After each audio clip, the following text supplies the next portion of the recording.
wasalimu katika jina la Yesu aliye hai. Mimi naitwa Dr. Mchungaji Moise Nangozi Jean Claude, ninaishi Kongo DRC. Mbele ya kuendelea, acha tuombe kwanza Mungu katika asubuhi ya leo. Baba Mungu, tunasema asante na shukrani kwa maana wewe ni mwema. Tunashukuru kwa maana umetuwezesha, umetulinda, umetuchunga, na tunakuwa na somo hili ambalo tunataka kulileta kwa watoto wako, kwa wapendwa ambao wanatufuata kwa muda kama na huu. Baba, uende kusaidia somo hili.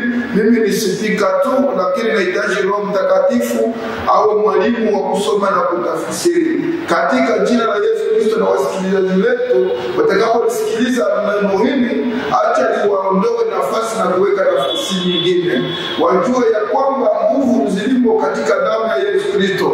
Kama damu ya Yesu ina nguvu ya kila aina, na ina nguvu kwa wale ambao wanamjua na kumuelewa, wale ambao wamejua samani ya kazi ambayo amefanya pale msalabani. Ni katika jina letu tunaamini yote yanawezekana. Amen. Leo nimekuja na ujumbe ambao utapatikana katika kitabu chetu cha, tutasoma Injili ya Mathayo, Injili ya Yesu kama ilivyoandikwa na Mathayo mtakatifu, ni sura yake 26 mstari wake wa 28. Tunasoma katika jina la Yesu.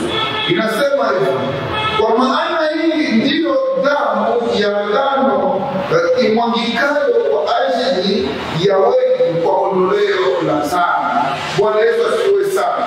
Na tutazungumzia nguvu 10 zilizo ndani ya damu ya Yesu Kristo. Tunasema kwamba tutazungumzia juu ya nguvu 10 zilizo ndani ya damu ya Yesu Kristo. Zilimo ndani ya damu ya Yesu Kristo. Damu ya Yesu ina nguvu 10. Kuna wengine wao wako na damu na mimi niko na damu, lakini labda hauna damu ambayo iko na nguvu kama damu ya Yesu Kristo.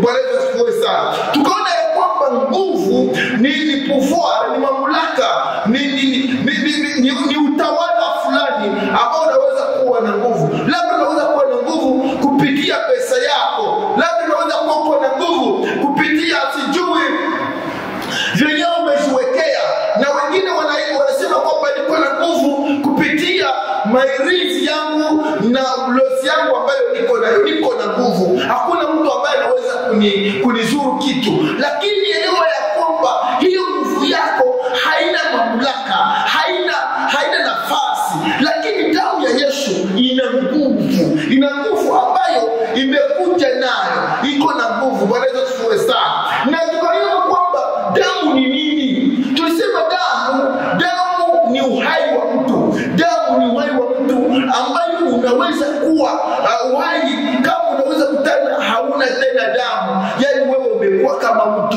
ambaye umekufa.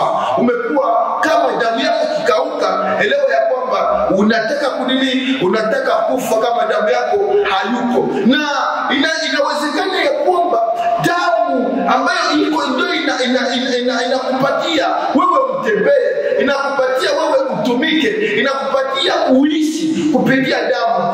Katika mtu mnakuwa mko damu na mko maji. Wataalamu au wahenga wenyewe wanajua, waganga ambao walijua wakasema kwamba walipopima wakasema kwamba mtu ana lita 5 ya maji na ana lita 5 ya damu, na hiyo ndio inamweka mtu apumue, aongee, atembee, afanye kila kitu.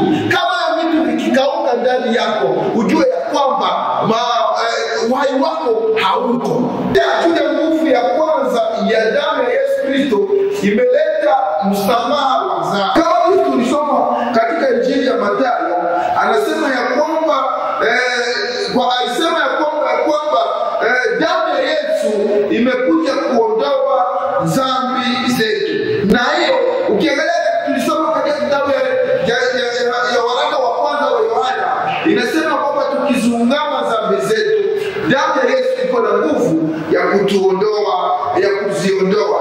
Bwana Yesu asifiwe sana. Kwa maana damu ya mwana kondoo haikuweza kuondoa dhambi, lakini damu ya Yesu imekuja na nguvu ya kuondoa dhambi. Ukiangalia kitabu cha Waebrania 9 mstari wa 12 na mpaka 14 inasema ya kwamba damu ya mbuzi au damu ya mwanakondoo au damu ya ng'ombe haikuweza kuondoa dhambi, lakini ilikuwa inafunika. Lakini damu ya Yesu Kristo imekuja na nguvu ya kuondoa dhambi.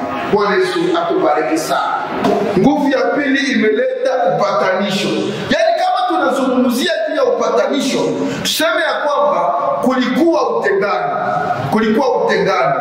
Yaani kama upatanisho umekuja, kulikuwa utengano. Damu ya Yesu imekuja na nguvu ya kuleta upatanisho. Na tukiangalia katika kitabu cha waraka wa Galatia, yani wa Galatia, tunaangalia waraka wa Galatia ile 3 mstari wake wa 28 inasema hivi: hapana Myahudi wala Myunani, hapana mtumwa wala huru, hapana mtu mume wala mtu mke, maana ninyi nyote mmekuwa mmoja katika Kristo Yesu. Wote tumeunganishwa kwa damu ya Yesu Kristo. Yaani damu ya Yesu imekuja na nguvu ya kutupatanisha, wazungu, weusi, na sisi sote tumeunganika kupitia damu ya Yesu Kristo. Agano la kale, watu wa agano la kale wa Israeli waliishi zaidi kusheria, lakini damu ya Yesu alipokuja akakuja na neema. Na ndio maana nakutana Waisraeli walikuwa wanashiriki, walikuwa wanazingatia sana sheria. Hata wanafunzi waliuawa kwa ajili ya nini? Wanabeua, yani wanaenda kinyume na sheria ya Musa. Lakini hawakujua ya kwamba damu ya Yesu imekuja na nguvu ya upatanisho. Haleluya. Yani kupatanisha agano la kale na agano jipya kiwe kitu kimoja. Na ndio maana leo, lakini elewa ya kwamba tulikuwa tumetengana, tulikuwa mbali na hata na Mungu hakuwa anatusikiliza. Mungu tulikuwa pamoja, tulikuwa mbali na yeye, lakini kupitia damu ya Yesu Kristo, Bwana Yesu sana, imetuunganisha tena, tukakuwa connected na Mungu, tukakuwa pamoja na yeye kupitia damu ya Yesu Kristo, tukajulikana, ilituunganisha. Ingawa watu leo wenyewe walimwamini Yesu, washakuwa kiumbe kimoja, wamekuwa mtu mmoja. Ndio maana naongea nasema ya kwamba hakuna Myunani na hakuna Myahudi. Sisi sote tumekuwa pamoja kupitia damu ya Yesu Kristo. Hii damu ya Yesu Kristo imekuja na nguvu ya kuleta upatanisho. Kibambazi kile kilikuwa kinatuzuia.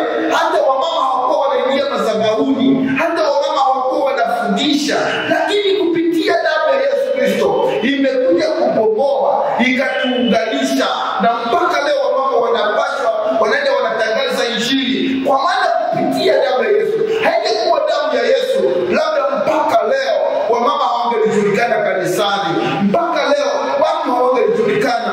Hata na mimi, hata na wewe, labda kuhubiri hawangehubiri, labda hata na wewe, kwa maana kulikuwa kunaingia kuhani, ndio alikuwa anaingia mara moja kwa mwaka mahali patakatifu.